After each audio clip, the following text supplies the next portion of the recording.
All right. Hi, everybody. Welcome to today's event. I'm Jason Gumpert from MS Dynamics World.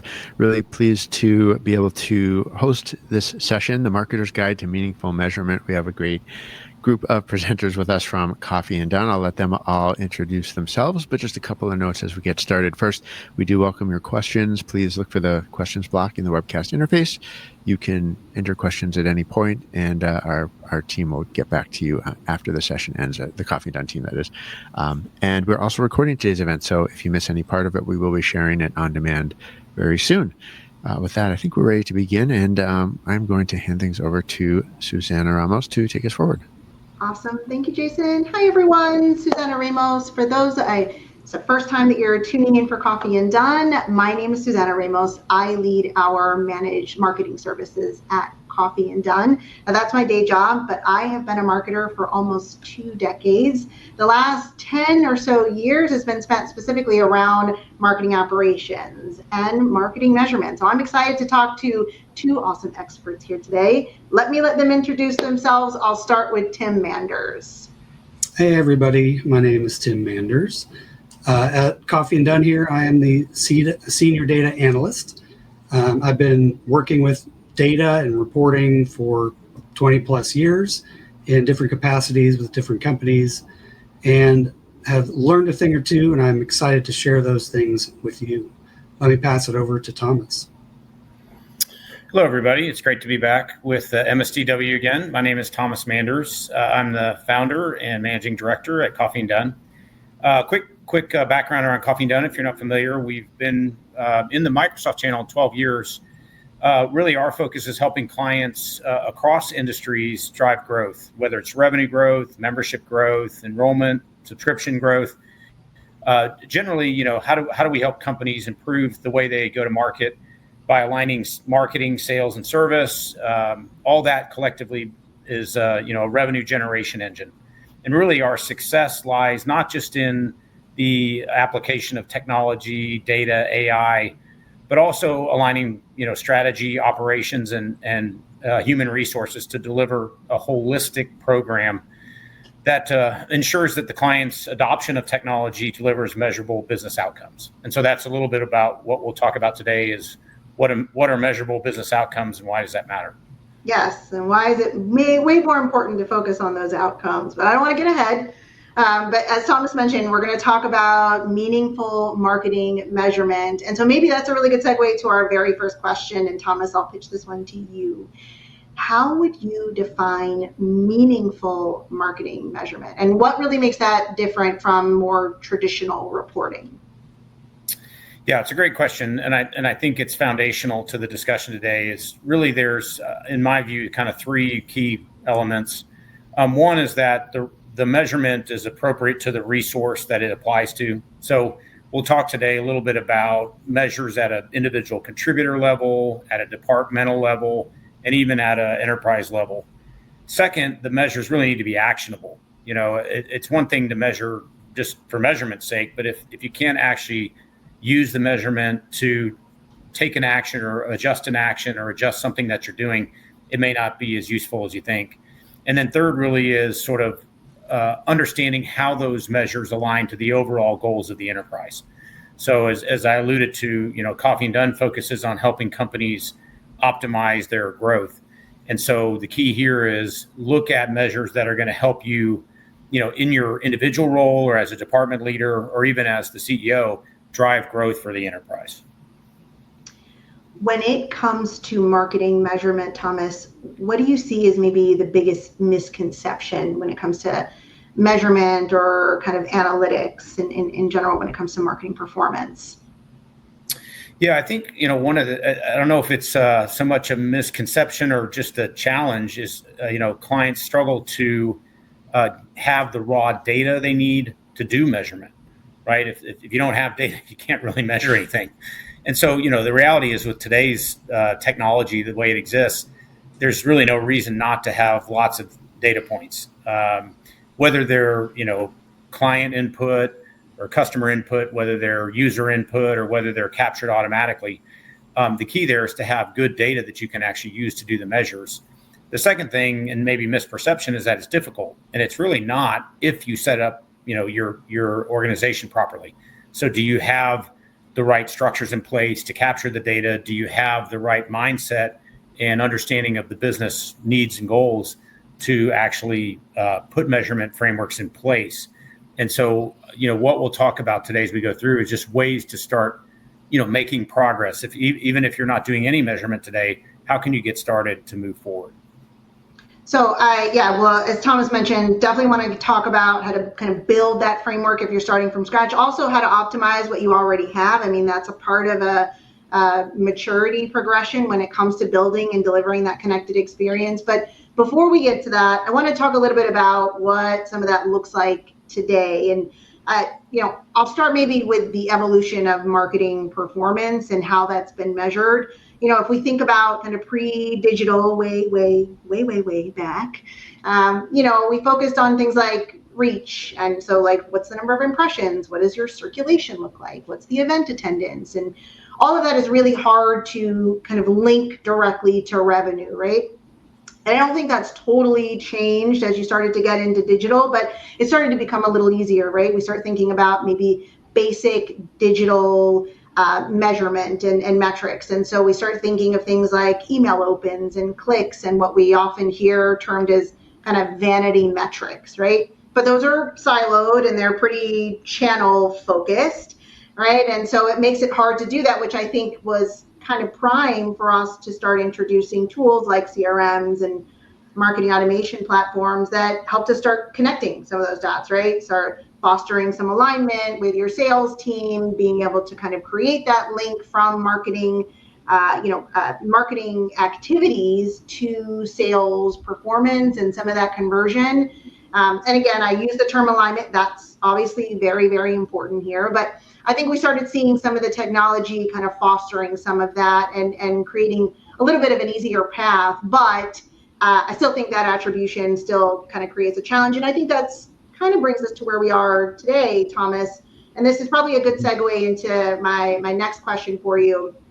Today, we focus more on being able to unify that data because we know that's happening beyond just CRM and marketing automation. And I think we're seeing kind of the through point, if you will, through that evolution is that we're no longer really focusing on activities. We're trying to focus more on impact, right? And so that evolution and making sure the technology is enabling that. Part of it is creating that 360-degree view, but part of it is really just kind of a shift in mindset. So where do you think organizations often get it wrong when they are trying to evolve from that kind of away from that kind of activity-focused, output-focused mindset into something that's more outcome-based and focused on business impact?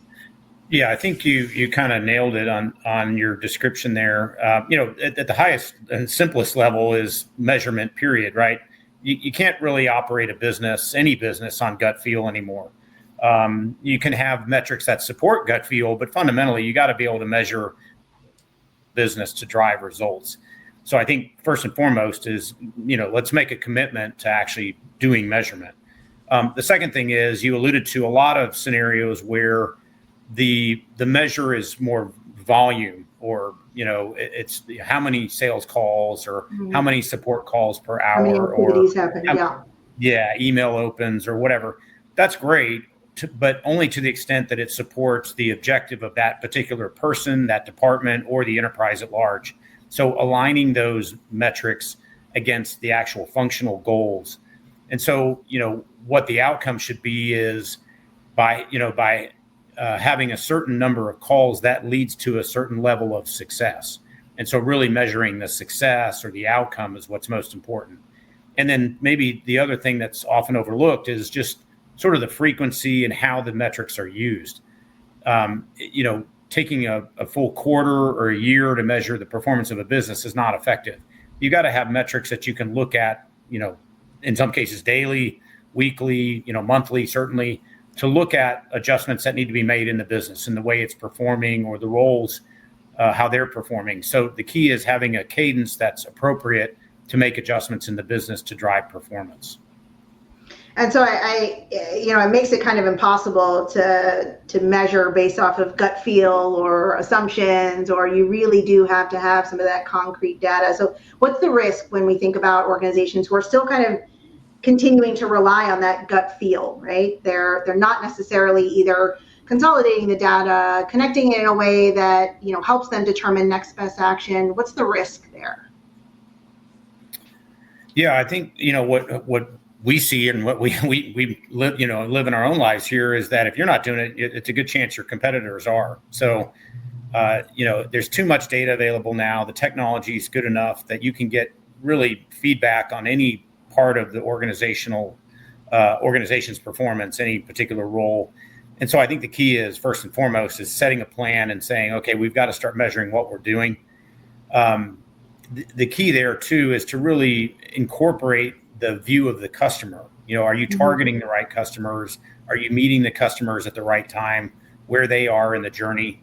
And so there's some foundational elements. We'll talk a little bit about more here in this discussion, but I think first and foremost is really, make sure that you're taking action, not sitting idly. And it's even more so now, as we all know, with things like AI, the pace of change is increasing.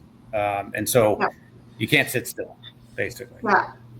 So, Tim, when you sit down with clients today and we think about, what the right dashboard looks like, based on their business, what are the first kind of signs that you start to see where maybe an organization is still kind of focusing on some of those vanity metrics, or maybe relying too heavily on some of those more siloed measurements? Yeah, I mean, you definitely see that from different types of businesses, different types of clients that we've worked with. Anytime that they're really focused on just what their department is doing, and largely on the volume related metrics of that, as Thomas and you mentioned, things like how many emails have we sent? Well, that, yes, you want to measure that, but it is a part of the puzzle that leads you down the path to understanding how are your customers engaging with those things? Are they being effective? Are those rolling up to more significant metrics that really help your management understand either cost savings or revenue growth? And then all those departmental type metrics do need to play nice with the other departments too. You can't just look at these things in a silo. Yeah. I was going to add to the discussion you're having is this has always been kind of challenging. It's difficult to understand your data well enough and understand your business well enough and understand the technology that you're using well enough to set up these frameworks to deliver really good metrics that help you run your business. It's hard. And so it does take that deliberate action. It does take kind of a lot of brains working together to try to all solve the same puzzle. Yeah, it's funny because when you talk about that and kind of how you action on it, I think this is where AI, and I don't know, I took a whopping 5 minutes into this before we started talking about the magic word, but this is where AI can potentially, or maybe where we're seeing AI start to play a better role in helping to deliver some of those insights. I think the next step beyond just looking at things like, predictive analytics or forecasting, or, looking at things like propensity to buy, stuff like that, will be in helping them determine, okay, now we have these insights. Now, what do I do with this information? Like, what's the next action I should actually take with it? And so I think we're starting to see that, but I don't want to get into AI too quickly here. Let's just talk about, we've talked a bit about, current state and what we're seeing a lot as organizations try to make this shift to a more kind of outcome-focused mindset. But I want to talk a bit more about that alignment. And, Thomas, you alluded to this earlier around, having sales and marketing and even, customer success. And like, it's not just these two teams anymore. What do you think are the biggest benefits, aside from the obvious, when it comes to kind of aligning that measurement across those different functions? Yeah, I think, at the end of the day, the goal is to have everybody in the enterprise, regardless of which department, is pulling the rope the same way. Historically, you had friction over what qualifies as a lead or a good lead or a qualified lead. You had finger pointing when deals didn't close. When support happens, whose fault is that? And so there's a lot of potential points of friction or political backlash. And I think it's hard to do, as Tim alluded to, but a lot of this is breaking down the political barriers within the enterprise and working toward a common nomenclature, a common set of measures or KPIs, and a kind of a consistent way to measure performance so that everybody on the team knows their role, and collectively their role drives the right goals for the organization. The other thing is just communication, right? If everybody understands the same lexicon, they understand what measures are important, you don't have miscommunication, which leads to customer issues or customer engagement issues or customer support issues. You don't want marketing out trying to sell a new product to a customer that's having a major support issue, right? The idea is to know what's going on, make sure the alignment is there. And again, there's some things we can talk about here about how do you get there? And that really will kind of be the focus as we move forward here.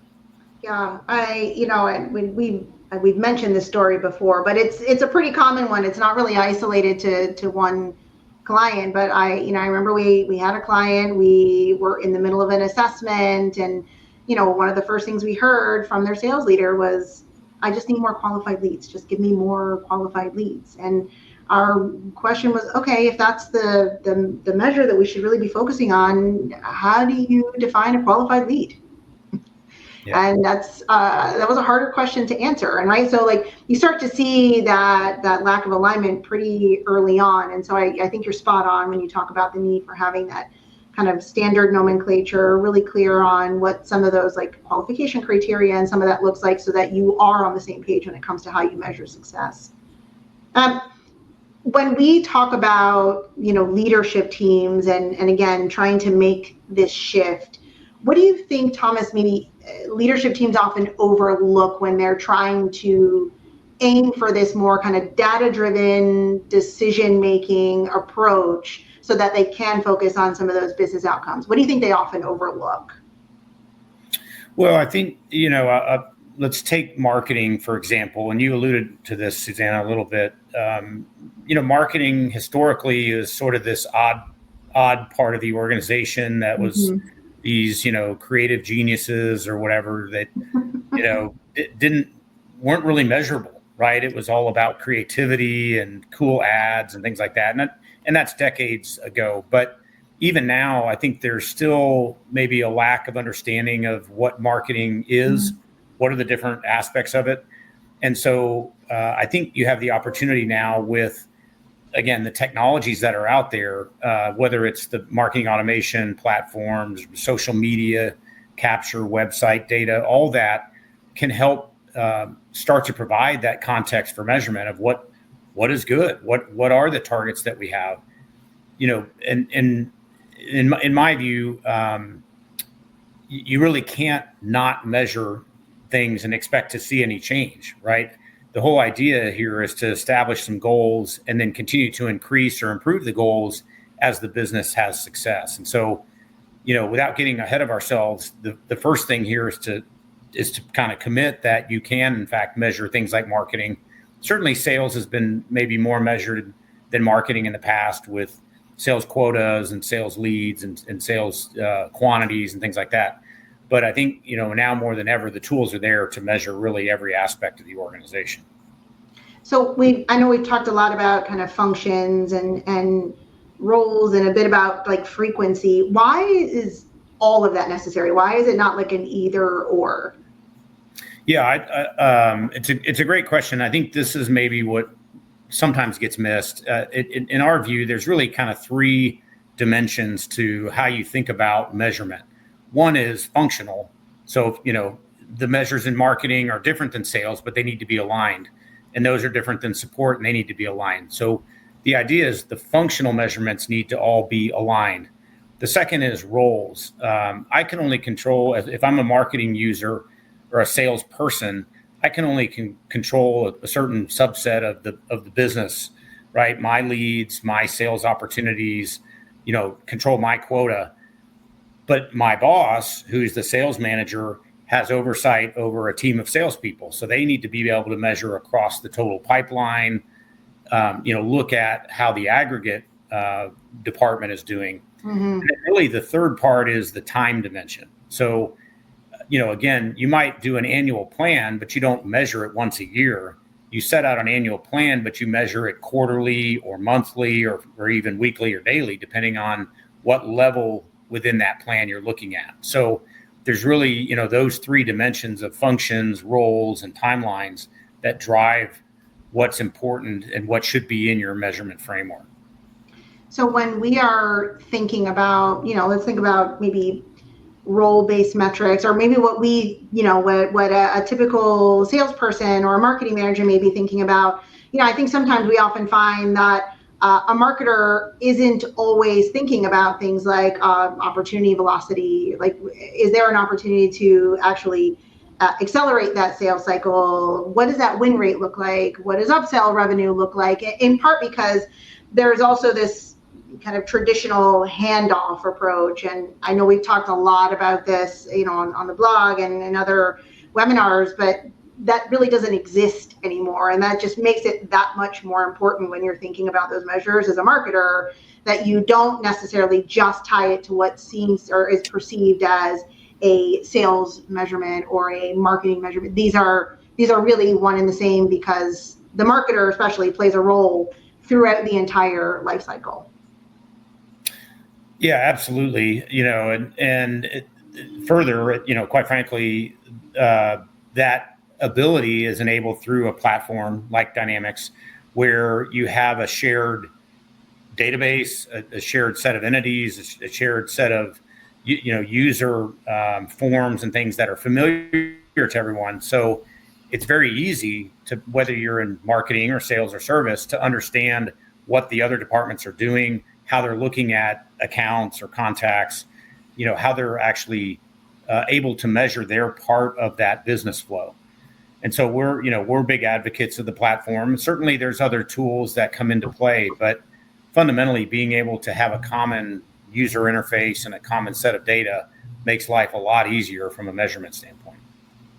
So Thomas, when we are thinking about kind of building out a new kind of more modern measurement framework, how, when we're assessing an organization's maturity, what are the indicators that maybe tell us that they are maybe more foundational and not, need to really focus on kind of crawling before they try and boil the ocean here?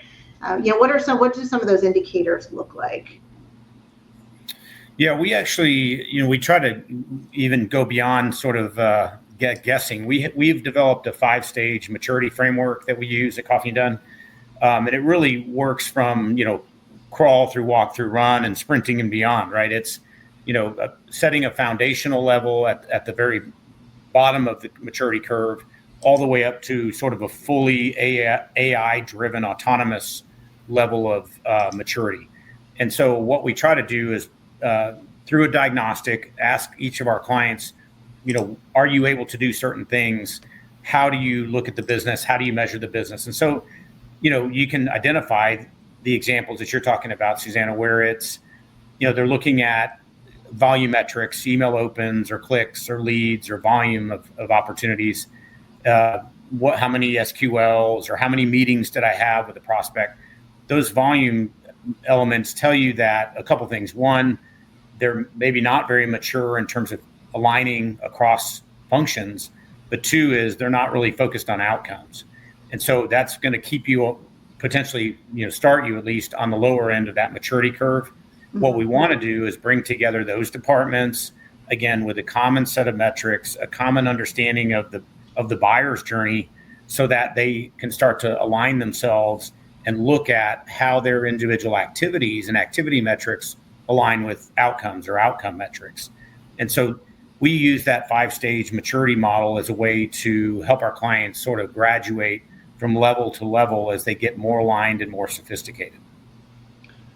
So I want to switch gears a little bit and talk a little bit more around the technology, because I know we've been focusing a lot outside of the tools itself, and ultimately it's meant to support your process and the measurement that you're trying to understand and action against. But if we think about it from a more technical standpoint, Tim, what data do the organizations need before they can start building out a more meaningful measurement framework? Because again, it's not just sitting within CRM and your marketing automation platform. So what does that data look like?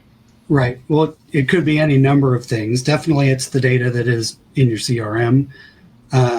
As we work with clients within marketing and sales, it's all of that data. But you're likely going to have data coming from other areas as well, whether that's a survey system to help understand how your customers are providing feedback, or it's some other transactional purchasing system where you're understanding what they are purchasing, how much money they're spending, et cetera. And it could be even other data platforms.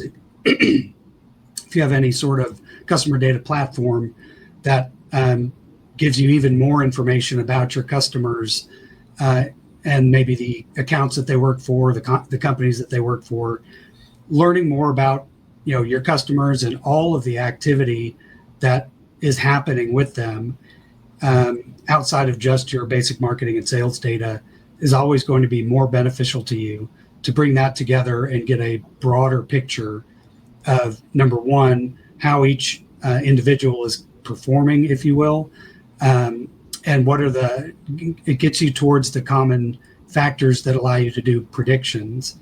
You understand how groups of people with similar attributes, similar values, et cetera, perform better.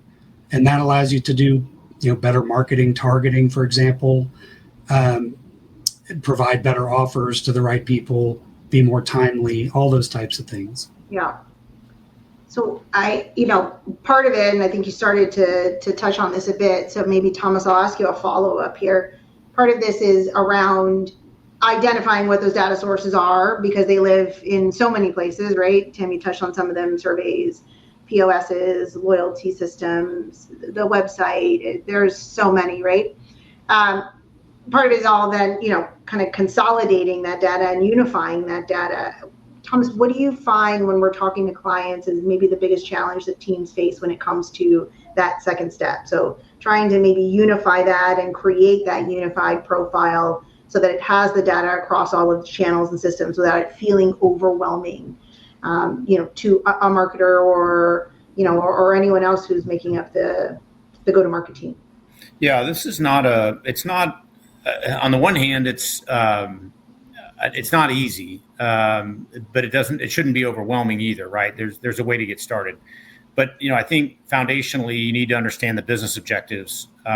You got to be able to know what's driving growth for the business, what's driving profitability, what's driving efficiency or effectiveness, and what's driving, customer satisfaction. So it's sort of knowing what are the elements that make up the success of the business. From there, then, you frankly need people that know data, so people like Tim, and that's why he's doing the demo and not me today. But you need technical resources that understand what data they need, where to get it, how to manipulate it, and how to look at it to help drive the measures and the metrics that you need to start making business decisions. So those are, some of the elements foundationally.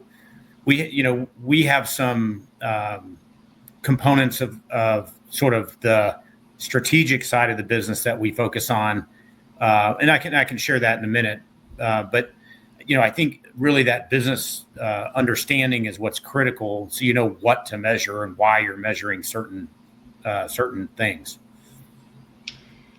I'm going to go back to a topic that we touched on briefly, but is an obvious part to play, especially as we start moving further into predictive analytics and the like, and that's obviously AI. So I'd love to just hear from your perspective, Thomas, as well as yours, Tim. And this we may start after this question. It may be good to get into the demo and we can show some of that in action. But what is the role that you think AI should play today? And conversely, what role should it not yet play? What is it not yet ready for? Yeah, I'll start, and Tim, if you want to jump in. But I think AI, and we hear this a lot with lots of people talking about AI. It's you got to have good data, garbage in, garbage out. So you have to know what data you're trying to get access to and how you're intending to use it. AI is not going to be any better than the plan you give it, the hypothesis that you put in front of it. And so you're trying to identify patterns in the customer data. You're trying to look for specific criteria that define an audience. We talk about the ideal client profile or ideal customer profile.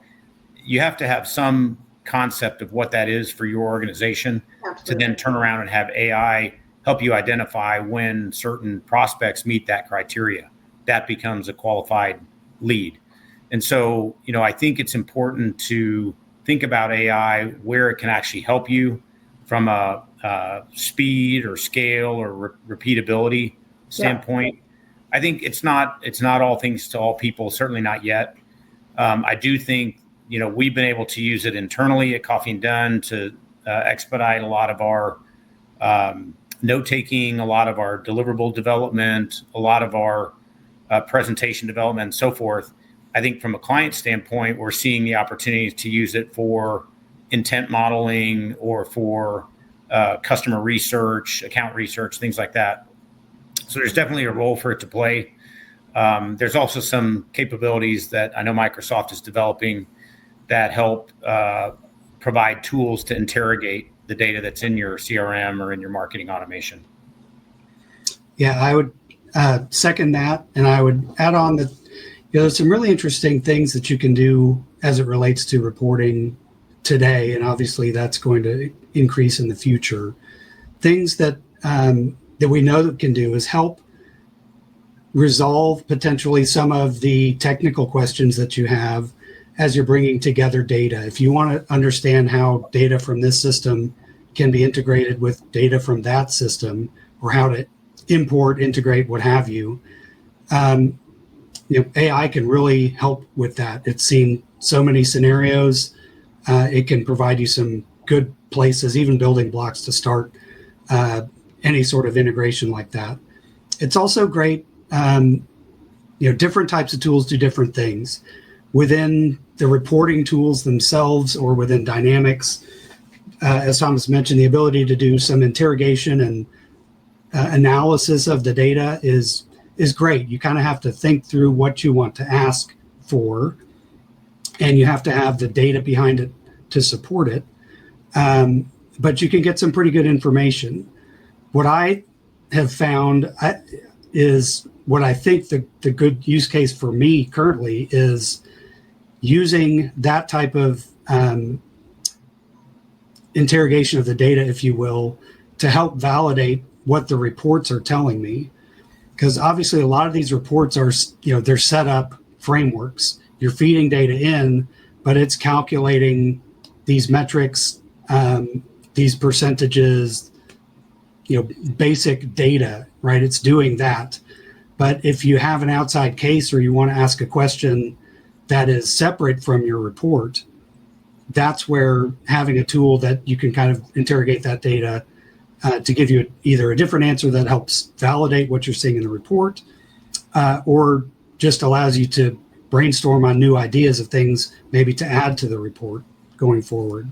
Kind of pressure testing that hypothesis. Yeah. Yeah. Okay, cool. All right, well, now's as good a time as any. Let's actually see some of the tech in action. So, Tim, I think what we're going to show here today, keep me honest, is a Power BI dashboard. I know that we've, obviously this particular dashboard focuses on, built on Power BI, obviously using Microsoft Fabric, and a lot of the data here starts with what we have in sales and in CI as well. And the latter part, including obviously a lot of that third-party data, and then your other data sources that live within your ecosystem that are being pulled in through customer insights data. So Why don't we I'll start maybe Thomas with you, because I can see that we have two different types of dashboards here. So could you kind of walk us through when we think of like what executives typically care about when it comes to those dashboards versus what someone, maybe going back to your note before on frequency, like someone like a marketing manager who needs to be able to see those metrics daily or weekly is going to be focused on. Talk to us about kind of the differences there. Yeah, it's a great question. And the needs are different. Executives tend to, have more accountability for the performance of the overall organization. And so they tend to look more future focused, in my view, sort of what's in the pipeline, what's the conversion velocity of new accounts or new customers. What's the strategic success of a campaign? A lot of times campaigns are around new markets or new offerings, new products. So how are those performing? It tends to be a focus around things that grow the business. The difference there is, your marketers may be more tactical.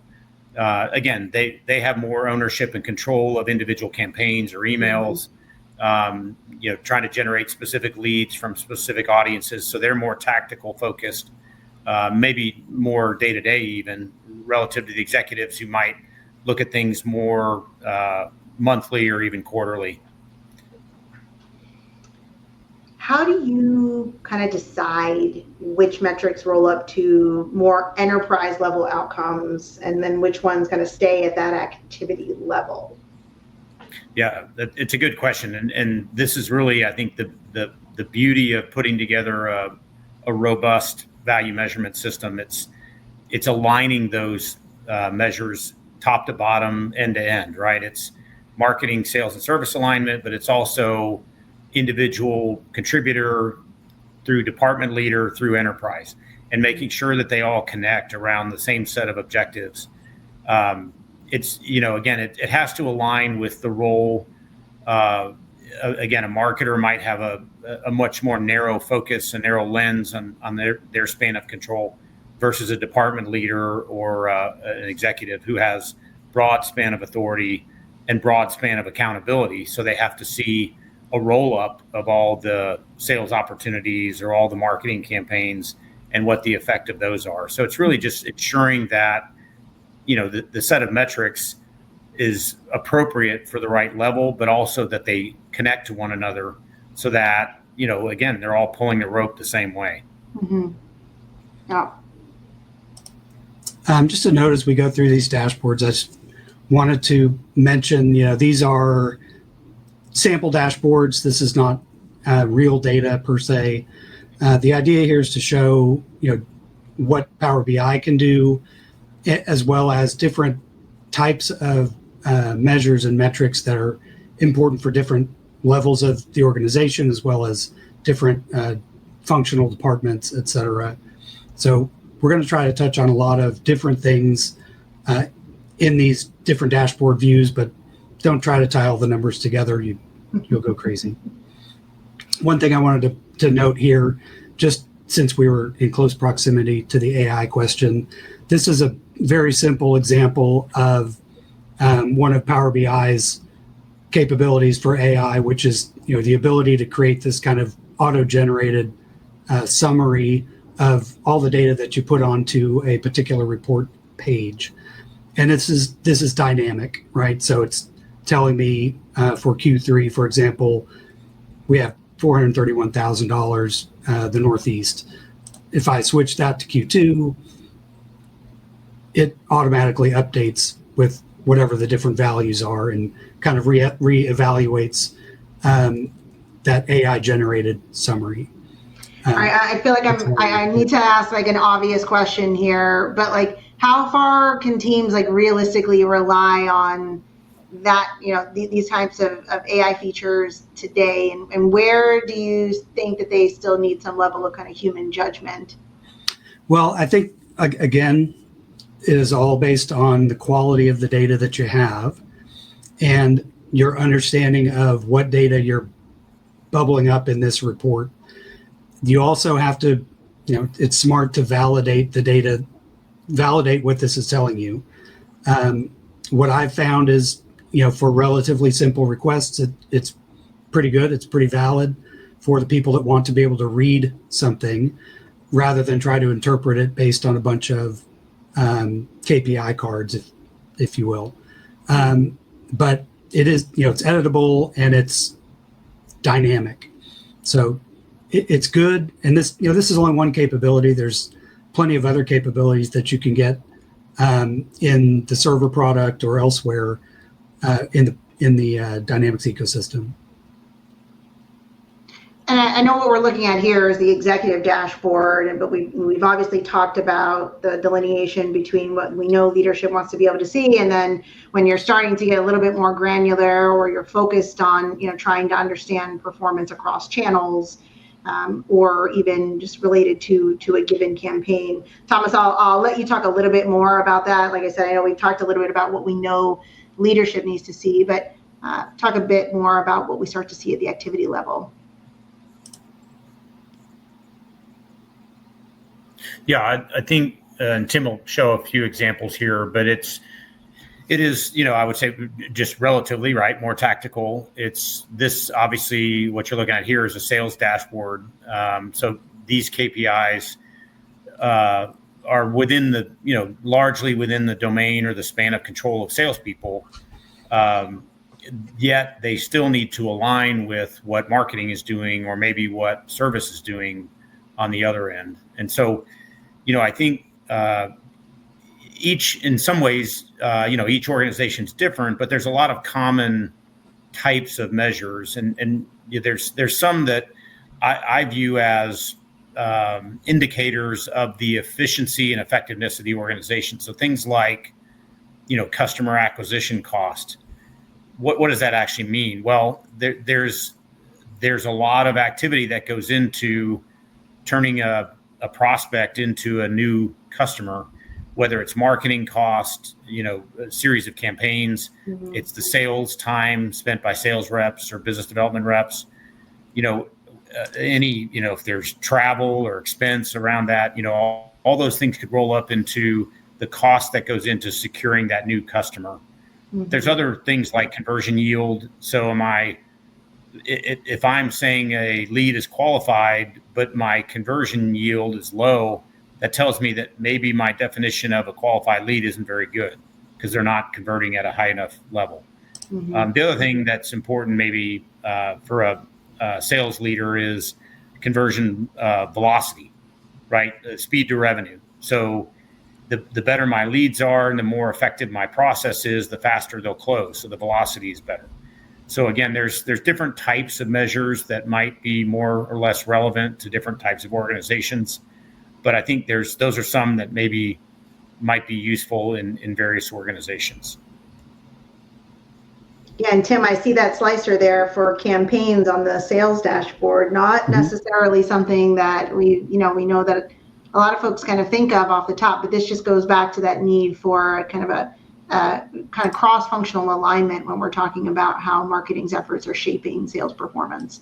Right. To help understand how that marketing activity is, delivering those leads to the sales team to work with, and which campaigns are more successful than others in terms of long-term revenue downstream. All right, so we've seen the executive and the sales dashboard. All right, so if we look at marketing as an example, the things that become important in marketing, things like your channels, how are the different channels performing?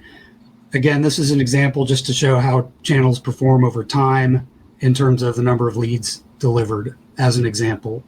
Oftentimes your business is going to have multiple channels, and you want to make sure that the different channels are performing as well as you hoped they would.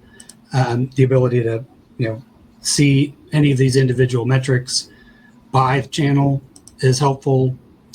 Again, this is just the dynamic capabilities of Power BI in action, and having a well-built data model. And also, performance by campaign, as we talked about. Awesome.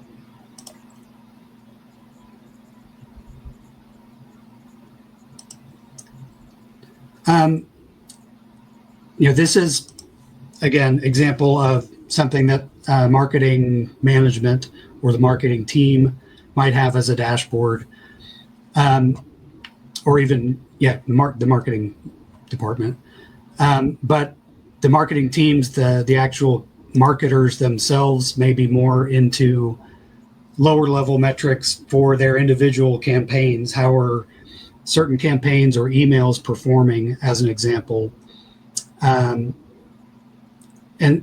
again, these are those lower level, what used to be vanity metrics. If you stopped here, this doesn't tell you how your business is performing. It tells you how your marketing campaigns are performing.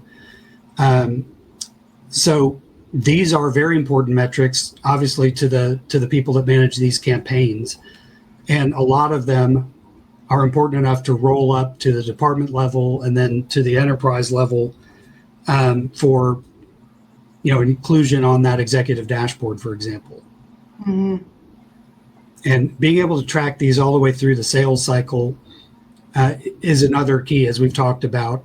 Engaging your customers, getting them to buy something, providing those leads and opportunities and downstream actual revenue. The marketing team needs to know that. It's all part of the same measurement framework. So we ought to be able to tie all those metrics together for everybody to understand that they're pulling the rope. Everybody's pulling the same rope in the same direction, and it's providing dividends downstream. Yeah. If someone watching today is just starting out here, right? Let's say they're starting with nothing. They are pulling, by email, by ad, and they're really just kind of starting on their journey to build out a more modern framework. Thomas, what's the first business question? And that's an important distinction. What's the first business question that they should be trying to answer when it comes to this measurement? Yeah, I'm glad you framed it that way. I'm a strong believer that the business should drive the technology and the data that's captured and so forth. At the end of the day, the outcome of the business is most critical. Mm-hmm. So, there's a couple of things that we focus on, Coffee and Done.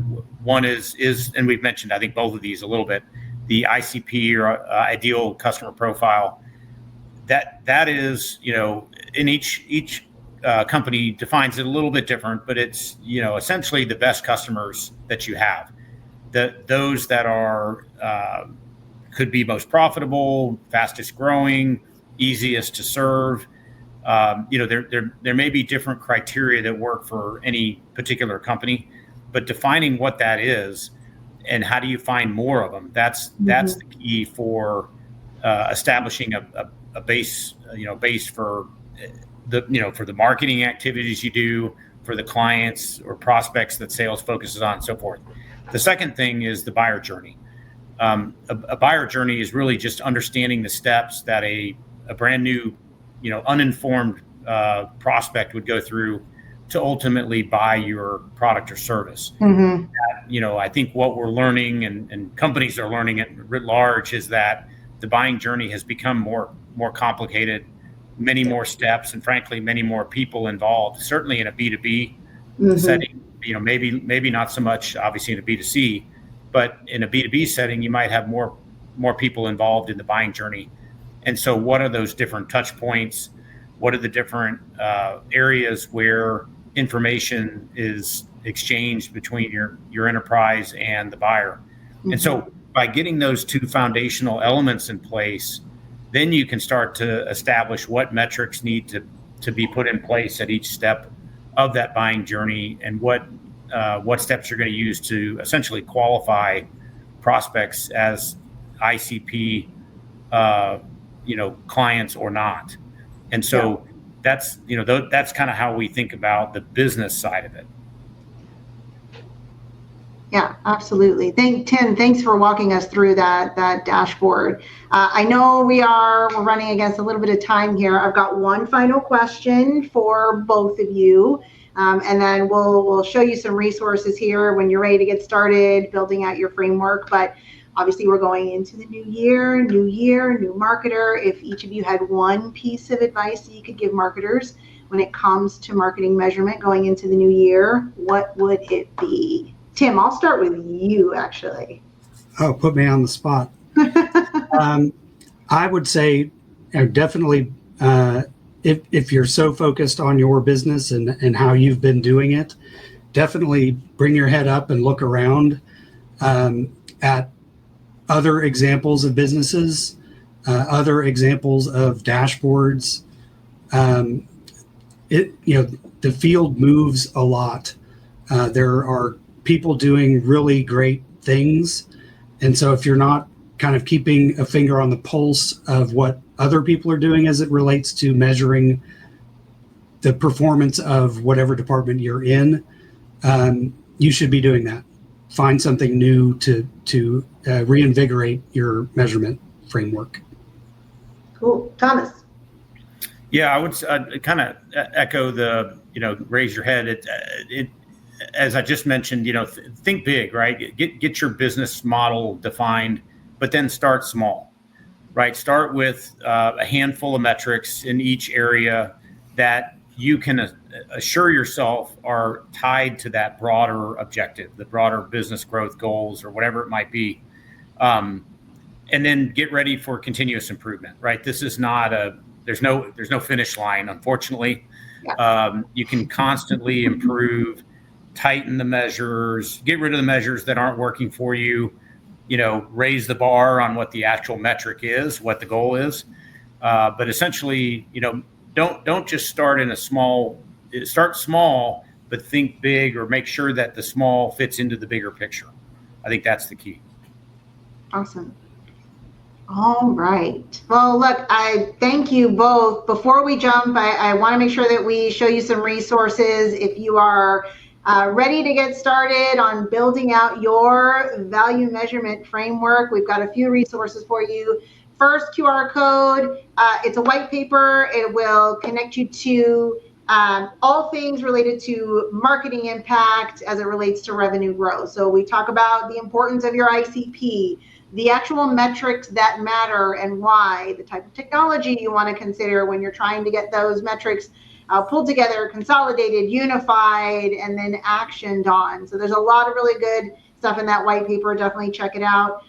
Next up is the Knowledge Hub. So we've talked about, like I said, some of the tools that we use to develop the dashboard that you saw today. That includes Power BI, Microsoft Fabric, and obviously Dynamics 365 CE, so sales and CI.